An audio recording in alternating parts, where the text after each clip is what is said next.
Hi everybody, it's Sandy here, and it's time for the new moon rose reading. And as you can tell, I'm in a new rosy temple space. I moved into this little cottage in the middle of the New Forest last Thursday, and hi Sass. And I'm slowly unpacking and feeling my way into this lovely place. Hi Renee. So yeah, interesting times. It's powerful, and the people that I've been speaking with over this last few days have been really experiencing the intensity of the energy that we're running. And oh, thanks Sass, thank you. It's yeah, this is another very intense period. It's a strong new moon, and as ever, new moons have a connection to new beginnings, to new opportunities coming our way. But so many have fed back to me that there is a real sense of fatigue. There's a real sense of and I thought it was just me. I thought moving house twice in 6 months is just a pretty crazy set of circumstances, and it was just me in very tired zone. But it feels that it's a very general aspect. Hi says, yeah, hi. So yes, it's and hi Caroline. It's just a time of great change, I feel, in lots of people's lives, and to make time for coming back into center, coming back into still point is absolutely essential. And if nothing else, for those of us that have been walking this path of healing and developing our intuition and our connection to source energy, this is the time to really hone our craft, to be able to come in and be able to resource, to come back into an alignment within that allows us to steady the ship, allows us to let go of the attachment to what's going on around us, and just continually come back into that alignment, which enables us to step out fresh every time. So these are powerful times in so much that they give us a deepening opportunity of our connection to ourselves. This period of time is very much about relationships, and so this place of our relationship to self first is the keynote. It's the keystone that enables us to connect with others in a very much more heartfelt and authentic way.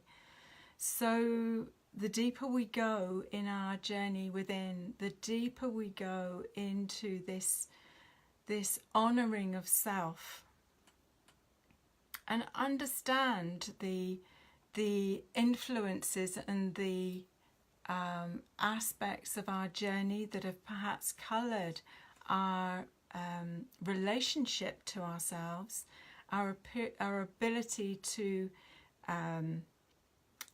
honour and to adore this dance of masculine, feminine that we have within each and every one of us, and that place that actually brings us into an appreciation and a gratitude for all of the journey of our lives, all of the experiences that we've had, whether we have deemed them positive or not. They have all woven a tapestry that brings us to this now moment. So this place of honing the craft, of actually being able to use the gifts and, oh, hi Liz, hello,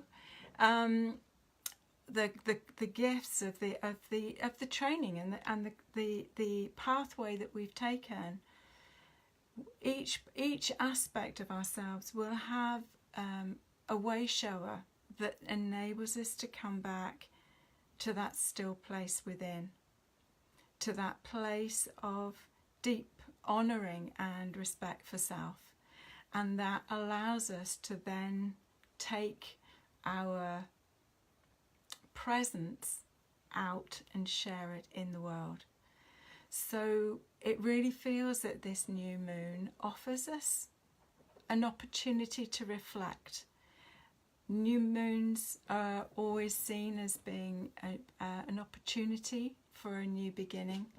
Not necessarily quite the new beginning that I'm entering into alongside this journey, but a new beginning, maybe even in a way of approach, a way of taking these next steps that will close out the energy of this year. I've said before, I've really felt that this year was a year of alchemy. It was a year of transforming our inner lead into gold. This was the work of the inner alchemists, the one, not the ones that were looking to transform base metal into gold in an external world, but what we were doing on an internal level. What it is that we've carried for so long that we can now transform into the gold that we take out to inspire others. So this is just a potent little place to get to, and we've still got Venus retrograde as part of our experience, and also the moon's nodes have just changed signs, and so there is another invitation to explore self through these aspects of the moon's nodes. Now they are not physicalized, they are energetic points, and the south node has an imprint with it that speaks of where we've been, maybe where we've been through past lives, but definitely from a known experience. The north node is that trajectory that takes us into the unknown and what the soul has called forward as its highest expression in manifestation through this journey. Sorry, I've got a cat that's just come and joined me again. So this shift in the moon's nodes that takes us to an axis of Cancer Capricorn from Leo Aquarius, and so the north node is in Cancer and the south node is in Capricorn. Now interestingly, in my chart that's the reverse to how my chart sits natally. I've got a Capricorn north node and a Cancer south node.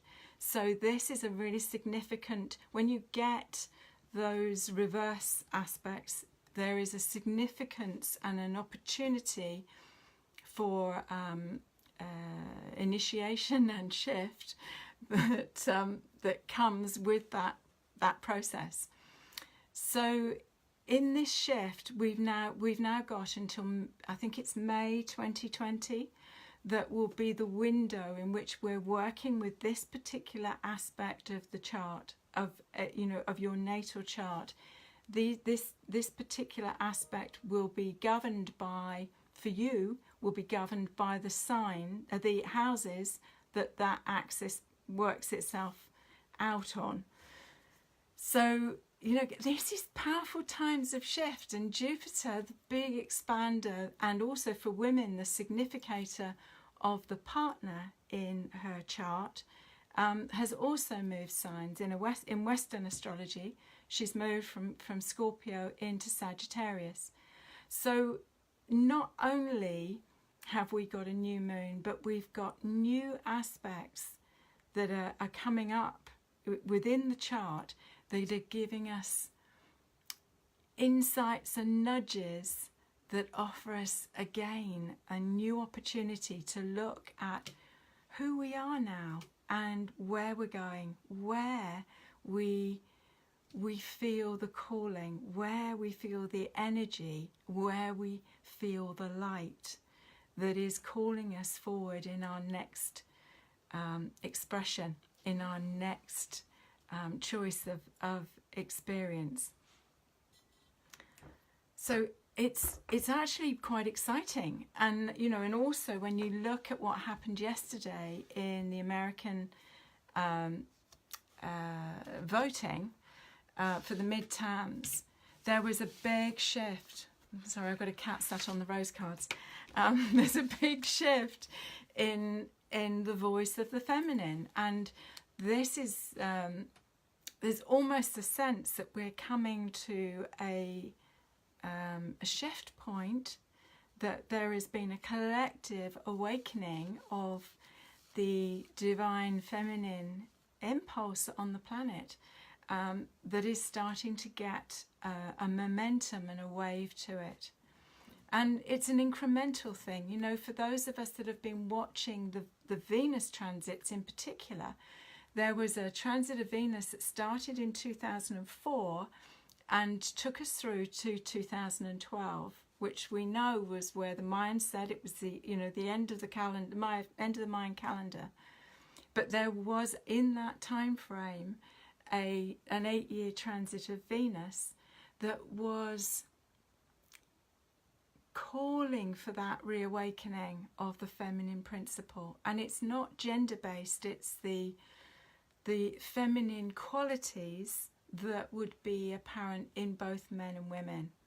And this dance of the masculine feminine and the healing pathway, I was given by the roses when I first started working with them in this way in 2010, that it was the women that had historically sought the healing, and it was for them to heal and work with their own shadow or wounded selves in that process from 204 to 212, and for that to then be embodied for the inner masculine first, this wounded masculine within women to be brought into balance, and for that then to be brought from that place of wholeness, and for there therefore to be an invitation for the external wounded masculine to start to take to his healing. And we can start to see this now in the shift and the rising shift of consciousness and the rising shift of the indigo wave, who came in with a much greater awareness of their own internal dialogue and their own internal dance of these qualities of masculine and feminine. When we bring those two energies together in wholeness, there is a third energy that is birthed, that in ancient scriptures would be called the divine child, or the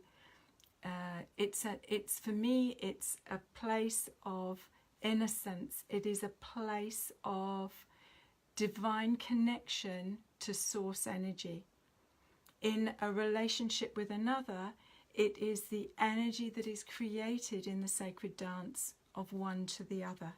So we have it internally, which is what the master alchemist knew, and we also experience it externally. Hi Vicky, hello.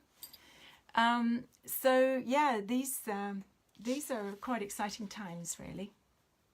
I'm sorry, I'm seeing messages coming along and I can't. Hi Lucy, yes, our essence. Hi, hi Bibi. Hi Jonathan. So yes, I'm going to leave my glasses on so I can actually see the screen. It's just, it comes up as a blur. So anyway, shall we have a look at what these roses might have to offer us as wisdom for this upcoming period with this new moon. And I'm really sorry, but I haven't got my labels because I can't find the box with the labels on. I found a lot of boxes. I found the boxes with the rose cards, but I haven't got the boxes with the labels. So are you drawn to rose card 1? It's a bit random, isn't it? Are you drawn to rose card 2? And are you drawn to rose card 3? And you know, as I've said before, it's you know, it's not just the individual card that might draw you, but you know, it will have a story. It will have a wholeness to the picture that we're being given. So if you were drawn to rose card 1, she is Rose Ma 11. So Rose Ma 11 is the rose of protection. She says, I am protector. And there is almost a sense that her voice is changing, and that what she's saying is that when you move fully to love, there is no need for protection. The energy is within, and that there is a truth and a power and an alignment to love that is its own protection. It is said that when we frequent to love 24/7, it will not be possible to get sick. That actually every cell in the body will be frequencing at a level. Hi Rachel. That is whole in itself. I'm sorry. Moving cat is is slightly chaotic this evening. So this rose is very interesting in so much that she's got a very strong connection to the frequency of swan. And swan energy, it mates for life, but it has a real commitment to its the journey, and commitment really felt to come up very, very strong with this card. So this is something, if you were drawn to Rose Ma 11, you know, this might be something that you are working through at the moment. Perhaps it's an aspect of what you're working through. This rose is a very I mean, swan energy is a very fierce protector of the partner and the young. So she is, you know, a beautiful energy. This rose in particular is called Madame Hardy, and I photographed her at Mottisfont Rose Garden it's a National Trust Rose Garden in Hampshire, and she was developed by a man called Alexander Hardy, and he worked in the Luxembourg Gardens in Paris, and he bred this rose specifically for the gardens and named her after his wife. So again, you know, you see this beautiful connection with this rose with love. This is just such a gorgeous rose to engage with. So she's Madame Hardy. She is Rose Ma 11, and she says, I am protector. So fabulous. If you were drawn to Rose card 2, she is Rose 10. Now Rose 10 is in the original set of the rose cards that came together in 2010. And this rose sits on the navel chakra when I'm working with the rose healing grid. and she has a strong connection to the maternal line.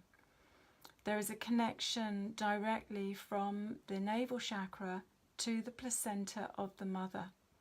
So, and we know that 70% of the emotional storyline of the mother comes over the placenta into the child in utero.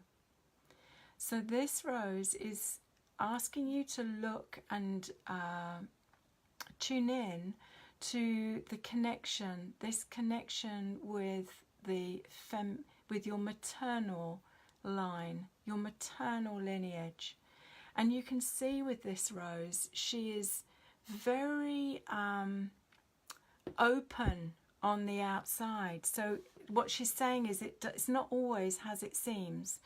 You know, things can look okay on the surface, but look at the complexity of what's going on in the center here.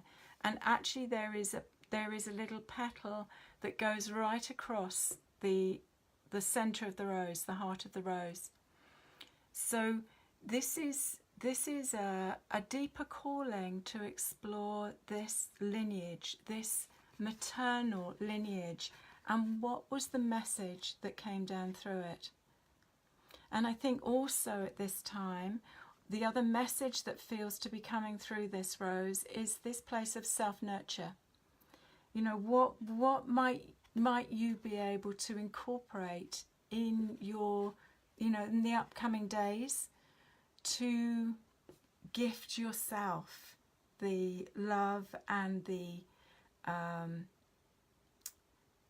tenderness that we all need as we move through sometimes quite tricky stuff. I mean, there is deep stuff that's coming up for people because we've been going round the onion skin for a long time, and we're coming into these really core pieces now. So this is a powerful rose to work with if you're looking at issues of nurture, nurturing, mothering, and with the evolving energy of the feminine qualities, that, you know, that's the essence of the feminine, is this place of nurture and nurturing. And whether that's what we can give ourselves or whether it's what we give to another, this is one of the key pieces, because this is what creates the flow, this is what creates the heart opening that this rose calls for. You can see, you know, she's one of the few roses that came with a bud, that wanted to be included in the set with a bud. And this is like the potential. This is got all of the seed coding of this rose, but will open in her own unique way. If you look at the rose blossoms on a bush, they might be from the same bush and they might be called the same name, but actually each blossom on a rose bush will be different. And so she's saying, you know, what is known in the coding is what's being called for to look for. And this affects this. So our rose card 3 is Rose Ma 8. And Rose Ma 8 says, I am creative. So if you were drawn to rose card 3, she's really calling you to take time, make time to activate and work with your creative essence. This rose is, she's a rose called the Lark Ascending. She's a David Austin rose, very scented, but you can see the curls and the twirls in the center of this rose. And so her invitation, because it's like an invitation, is to explore your creativity in a new way. That perhaps this new moon and the new beginnings that it offers is inviting you to, I don't know, learn to crochet, start knitting, doing more sort of creative, nurturing things, whatever it is that draws you, where you can go into the zone. When we're truly in creative alignment within our inner fields, there is a timelessness, a zone that we go into that allows the connection between the creator and the creative. That you become like a conduit for a pure creative essence. It's like you have to get yourself out of the way, get the mind out of the way to engage. In the 90s, I was part of a philosophy school for 3 years, and part of the practice that we used to work with in study circles was in connecting with the surfaces, so that we would work from the fingertips and really be aware of the feeling of, for the card, for instance, or the feeling of the water or the dishes when we were washing up, or if we were ironing, just being very, very present and very focused on the interface of the energies. So when we become fully engaged with something that we are creatively engaged with, we can move the mind out of the way and allow ourselves to just be in that divine flow. So yeah, she's a lovely energy to work with. So there we go. There's our 3 cards for this new moon rose reading.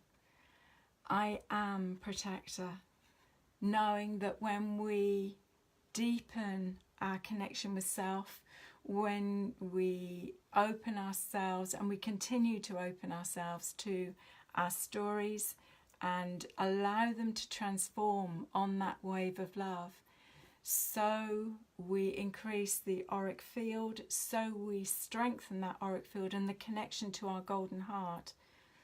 And so therefore that becomes a protective force for us as an interface in the world. But also, of course, that as sovereign beings at that point, we can offer our protection, wrap our wings, if we're looking at this as swan energy, wrap our wings around others as support and protection and comfort. And I would like to give a shout out just at this moment for the amazing friends that have come forward while I was in this move place, because their care and their comfort and their presence made all the difference. And that's what we can do for others in that place. Rose card 2, she is Rose 10, and calling us to explore any ways in which we need to look again at our role as mother or mothering. And it's not gender based, it is a nurturing, nourishing essence. And Rose card 3, and she says, I am creative. This is the essence of me in my humanness to express myself in creative ways. And that could be creating a beautiful dinner. It could be putting roses in a vase. There are myriads of ways in which we can connect with something that brings us joy. And as ever, you can use these as an essence, creating an essence with the rose energies to drink. What other news? I had hoped that sandyhumby.com would have been live for this new moon, but I have had no internet for 6 days, so the final tweaking of the new website hasn't been completed, so I'm hopeful that in the next 3 or 4 days that I will be able to birth this new website. And there's some new upcoming live classes here in the new Rosie Temple, and I'll just give you the dates of those. They'll be on the website, on my Rose Alchemy website. I have got on Saturday the 24th of November here, I've got the Rose Angels. So these are the jewels of transformation, and this is the pathway of healing the Magdalene wounds and working with the Rose Angel energies to create the jewels of transformation. And it's a really super day. And on Sunday the 25th, I'm going to do a workshop about the two Marys, Mary Magdalene and Mother Mary, and that dance with the beloved within. And Saturday the 8th of December, there is a space clearing day here at the Rosie Temple. So working with the tools and techniques that I use when I'm working with clients with space alchemy. So it's a good day to tune in on your space. So, you know, bring your the plan of your space, and we'll be tuning in on that. And then on Sunday, the 9th, there's a special day that is called the Inner Feng Shui of Love, and we'll be setting the template, the energetic template with roses and crystals for you going into 219. So it's working with these different aspects of your energy and then being able to create the grid that you can take home and use as a bagua, which is a feng shui term. It's a box of 9 squares that represent different aspects of your expression in the world. So that's a really gorgeous day too. Beginning of the new year, I'm going to have a new rose circle, a sister circle, or a rose circle online, and also new online rose classes. So wherever you are in the world, you'll be able to join either into the circle, the monthly circles, or to actually do a live training course with me on the Rose Oracle. Yes, I think that's about it. I'm having a job keeping up with everything, as you can tell. You know, just, and there is this connection between, you know, the Rose Temple and the template. So we are setting a new template in the Rose Temple for this next period of work. And for those of you that don't know, I'm in the New Forest now, and really enjoying the tree beings and that sort of still connection into nature, into that pulse of the earth. And there feels to be some earthwork that needs to be done through the grids here. Anyway, I thought we would just finish with the alchemy bowl, because this is what's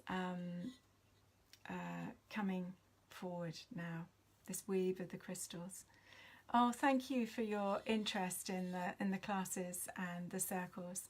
This is wonderful. Thank you. Bye, Jonathan. Bye-bye.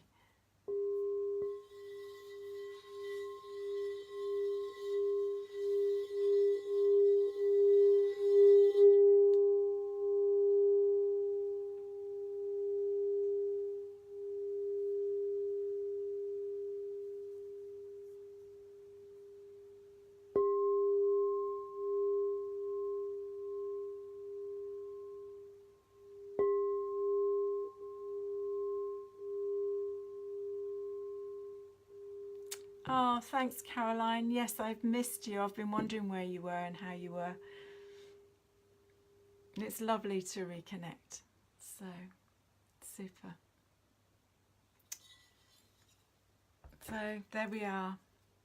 Thank you so much for joining me, and wishing you new moon blessings, and yeah, what a journey we are all weaving our way through.